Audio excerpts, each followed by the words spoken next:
Now let's go over some simple best practices within Asana in order to make the most out of your projects. The first best practice is to keep the name of your projects, your sections, and your tasks and subtasks simple and straightforward and to the point. So for example, we're in this basic Asana example project. That's what the title of this is. If I was running a project for, say, Facebook marketing for our business, I might just call this Facebook marketing project or Facebook marketing like this. In this case, you can easily tell what the project is about by the title, and I might be very, very specific with what I start to actually name each of these different tasks. So for example, I might use something simple like post course number 9 student review by Daniel to Facebook. You can see this is very, very simple. And as you go through, you'll also start to adopt different types of naming conventions. So for example, I might do something like course post student review by Daniel to Facebook. I might use some sort of naming convention, but essentially when you're working with Asana project names, when you're working with section names, and especially when you're working with task names, keep things simple, keep them straightforward, straight to the point, but just make sure that you describe the work that you're doing. Additionally, you want to make sure that you're not using too many projects. In this case, if I was running a small business, I might not actually use one project for just Facebook marketing. Because, for example, we might have 6 different social media platforms that we post on, and we might also have 10 or 20 other projects for our business related things. And if we're a small business, that's a little bit overkill. So if I was in that situation, in order to not overload myself with various projects, I might condense them and I might call this one instead social media marketing project. And instead of having an entire project for Facebook, I might just have a section here called Facebook posts.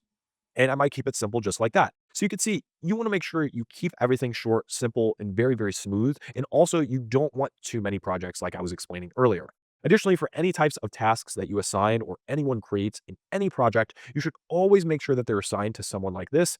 And you should also add a due date. So in this case, I'm always going to add a due date no matter what it is, whether it's past due, whether it should have been done in the past, or whether it's due in today, or whether it's due in the future. Make sure that tasks are always assigned out to someone and that there's always a due date assigned to them as well. Additionally, you might want to use custom fields. We're not going to go too far into those, but if you have those fields and you use those fields, make sure that you also have those filled out as well if those are important and mandatory. But in this case, Asana, the default view is just an assignee and due date and task name or task title when you're creating a task. So these are the 3 main fields that you need to fill in is the task name, assignee, and due date.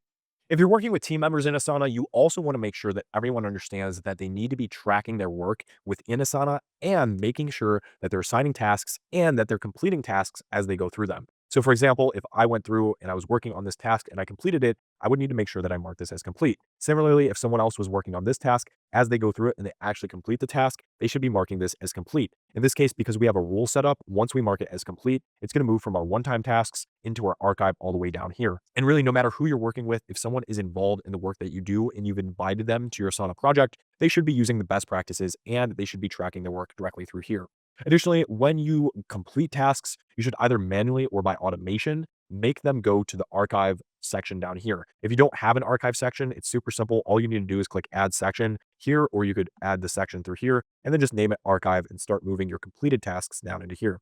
In this case, because we have automation set up, as you can see, we have rules for when any task in this project is complete, it'll be moved to the archive. This just helps to keep things visually free of clutter. There are certain instances where you wouldn't want to do this, but for about 90% of my projects, I do implement this rule because it makes it far easier for automation to clean up the project and keep only the important uncompleted tasks up at the top and then our completed tasks in our archive.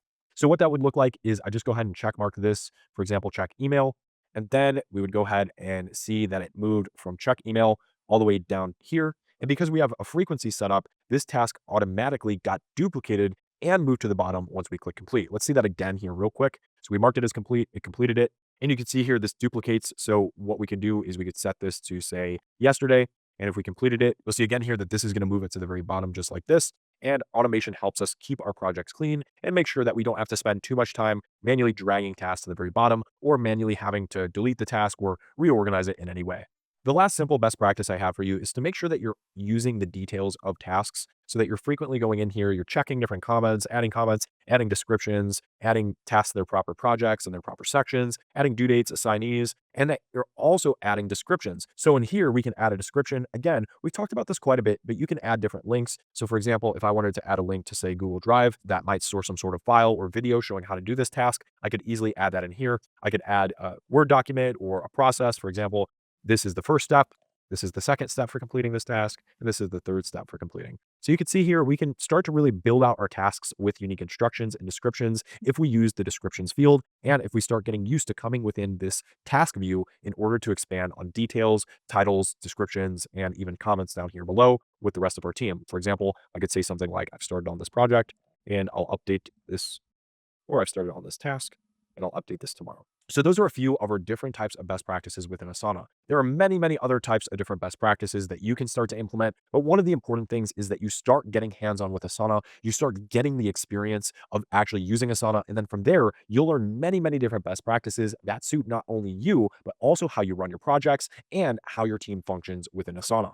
In the next video, we're going to go ahead and conclude this section and recap everything that we've learned. So far, you've done a great job of following along through this course. We're going to go ahead and in the next video, we're going to officially conclude section 2, and we're going to recap exactly what we've learned.